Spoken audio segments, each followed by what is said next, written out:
Guys, हम इस video में आपको बताने वाले हैं कि बाबा खाटू श्याम जी की यात्रा कैसे की जाए।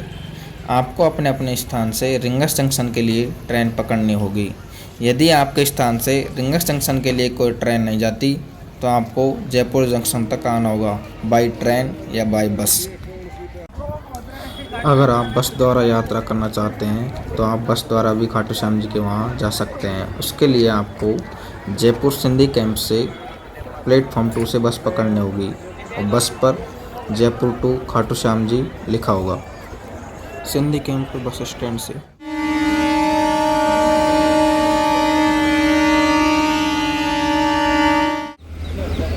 जयपुर से ट्रेन रवाना हो चुकी है और यहाँ आपको ये सभी यात्री जो दिखाई दे रहे हैं ये सब खाटू श्याम जी के वहीं पे जा रहे हैं।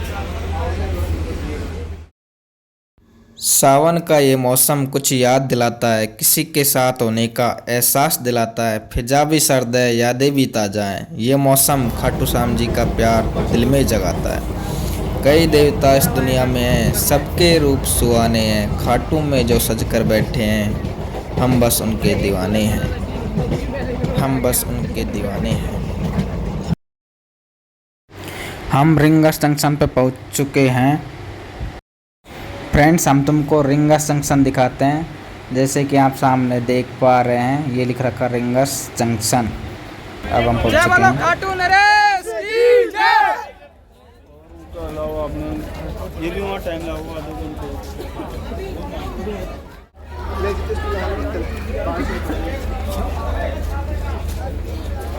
जय बोलो खाटू नरेश की जय।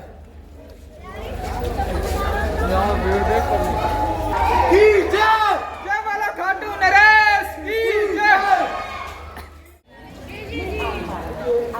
रिंगस जंक्शन से खाटू श्याम जी के जाने के लिए लेफ्ट हैंड की तरफ जाना पड़ता है। देखो ये सामने गेट दिख रहा है। रिंगस जंक्शन के बाहर निकलने के लिए यहाँ से साधन मिल जाएंगे। रिंगस जंक्शन से बाबा खाटू श्याम जी के स्थान पर आप पैदल जाना चाहते हैं या टैक्सी के द्वारा जाना चाहते हैं, ये आपके ऊपर डिपेंड करता है। अगर आप टैक्सी के द्वारा जाना चाहते हैं तो वहाँ का किराया मात्र 30 रुपये है और यहाँ से लोग पैदल भी जाते हैं। अब हम बाबा खाटू श्याम जी के लिए झंडा खरीद रहे हैं। यह विजय का प्रतीक है कि हमने यात्रा पूरी कर ली है। उसके बाद उसे वहीं पर झंडा दिया जाता है। बलवंशी वाले की जय। बोल हरे के सारे की जय। देखो ये अपने हारे के सारे खाटू श्याम जी के लिए दर्शन करते हैं हम। यहाँ पे भीड़ बहुत सारी है, काफी आप देख रहे हैं। 10 के 2 ले चुके हैं भाई।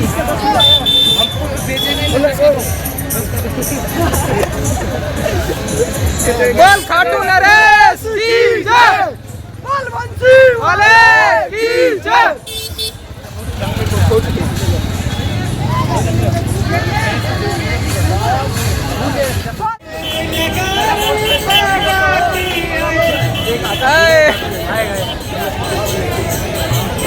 काफी सारी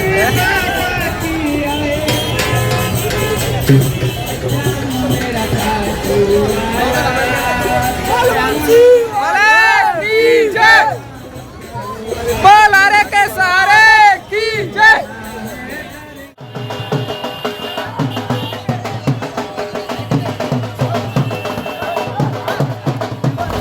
ये खाटू श्याम जी का तोरण द्वार है। यहाँ पर हमेशा भीड़ उमड़ी हुई होती है।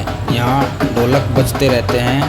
यहाँ पर ढोलक बजा के साथ बाबा खाटू श्याम के प्यार में नाचने का मन करने लगता है और लोग नाचने लगते हैं और बहुत मज़ा भी आता है।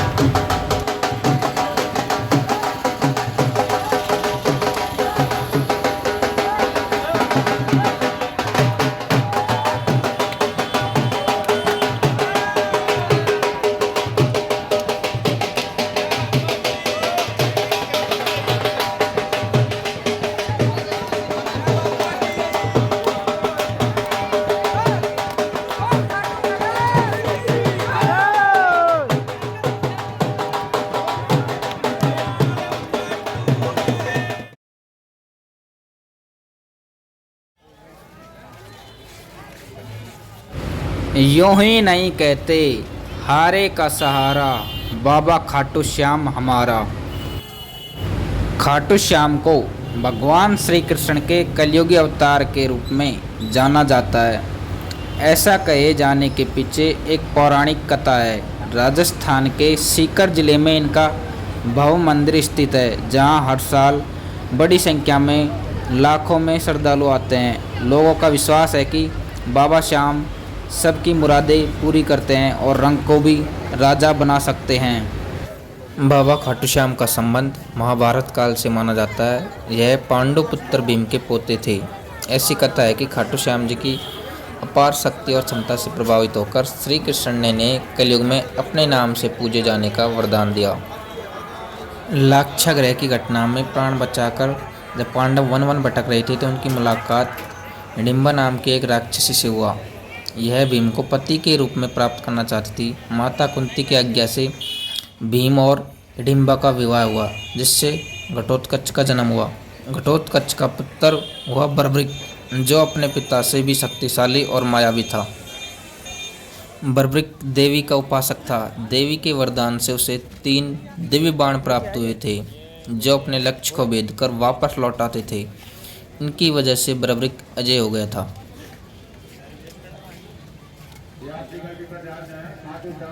महाभारत के युद्ध के दौरान बर्बरिक युद्ध देखने के इरादे से कुरुक्षेत्र आ रहा था। श्री कृष्ण जानते थे कि अगर बर्बरिक युद्ध में शामिल हुआ तो परिणाम पांडवों के विरुद्ध होगा। बर्बरिक को रोकने के लिए श्री कृष्ण गरीब ब्राह्मण बनकर बर्बरिक के सामने आए। अनजान बनते हुए श्री कृष्ण ने बर्बरिक से पूछा कि तुम कौन हो और कुरुक्षेत्र क्यों जा रहे हो। जवाब में बर्बरिक ने बताया कि वह एक दानी योद्धा है, जो अपने एक बाण से ही महाभारत युद्ध का निर्णय कर सकता है। श्री कृष्ण ने उनकी परीक्षा लेनी चाहिए तो उसने एक बाण चलाया, जिससे पीपल के पेड़ के सारे पत्तों में छेद हो गया। एक पत्ता श्री कृष्ण के पैर के नीचे था, इसलिए बाण पैर के ऊपर ठहर गया। श्री कृष्ण बर्बरिक की क्षमता से हैरान थे और किसी भी तरह से उसे युद्ध में भाग लेने से रोकना चाहते थे। इसके लिए श्री कृष्ण ने बर्बरिक से कहा कि तुम तो बड़े पराक्रमी हो, मुझ गरीब को कुछ दान नहीं दोगे। बर्बरिक ने जब दान मांगने के लिए कहा तो श्री कृष्ण ने बर्बरिक से उसका शीश मांग लिया। बर्बरिक समझ गया कि यह ब्राह्मण नहीं कोई और है और वास्तविक परिचय देने के लिए कहा। श्री कृष्ण ने अपना वास्तविक परिचय दिया तो बर्बरिक ने खुशी खुशी शीश दान देना स्वीकार कर लिया। रात भर पूजन कर फाल्गुन शुक्ल द्वादशी को स्नान पूजा करके बर्बरिक ने अपने हाथ से अपना शीश श्री कृष्ण को दान कर दिया। शीश दान से पहले बर्बरिक ने श्री कृष्ण से युद्ध देखने की इच्छा जताई थी, इसलिए श्री कृष्ण ने बर्बरिक के कटे हुए शीश को युद्ध अवलोकन के लिए एक उच्च स्थान पर स्थापित कर दिया। युद्ध में विजय श्री प्राप्त होने पर पांडव विजय का श्रेय लेने हेतु वाद विवाद कर रहे थे। तब श्री कृष्ण ने कहा कि इसका निर्णय बर्बरिक का शीश कर सकता है। बर्बरिक के शीश ने बताया कि युद्ध में श्री कृष्ण का सुदर्शन चक्र चल रहा था, इसलिए कटे हुए वृक्ष की तरह योद्धा रणभूमि में गिर रहे थे। द्रौपदी महाकाली के रूप में रक्तपान कर रही थी। श्री कृष्ण ने प्रसन्न होकर बर्बरिक के उस कटे सिर को वरदान दिया कि कलयुग में तुम मेरे श्याम नाम से पूजित होगे। तुम्हारे स्मरण मात्र से ही भक्तों का कल्याण होगा और धर्म, अर्थ, काम, मोक्ष की प्राप्ति होगी। यहाँ से हम प्रसाद खरीद रहे हैं। चूरमा और पेड़े और मिश्री, कुछ खोपरा ऐसा है। खाटू श्याम जी के प्रसाद यही चढ़ते हैं, आपको जो दिख रहे हैं सामने। बोल खाटू नरेश की जय, बोल हरे के सारे की जय।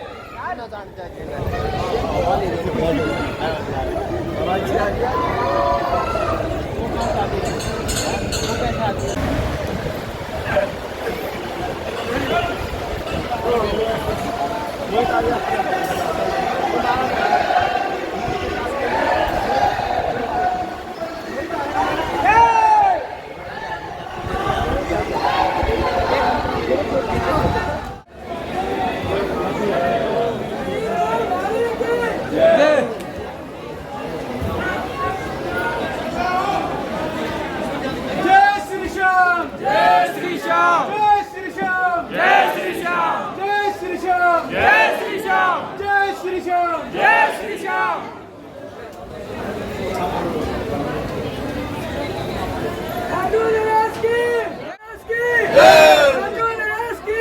जय बोलो खाटू नरेश की जय। यहाँ पे देखो दीनानाथ मेरी बात छाने छाने कौन करे से आखड़ दी चिपका बाबा जा से कटी जोड़ा 2 रुपए। दीनानाथ मेरी बात खानी कोनी तेरे से अखंडली चुरा कर बाबा जासी कठे मेरे से। ये है श्याम। ऐसा कहा जाता है कि इस कुंड के स्थान पर एक बहुत बड़ा टीला था। उस टोली पर एक आग का पेड़ उग गया था। यहाँ पर ईदा जाट की गाय चरने के लिए आया करती थी। जैसे ही वो गाय आग के पेड़ के पास आती तो उसका दूध टपकने लग जाता था।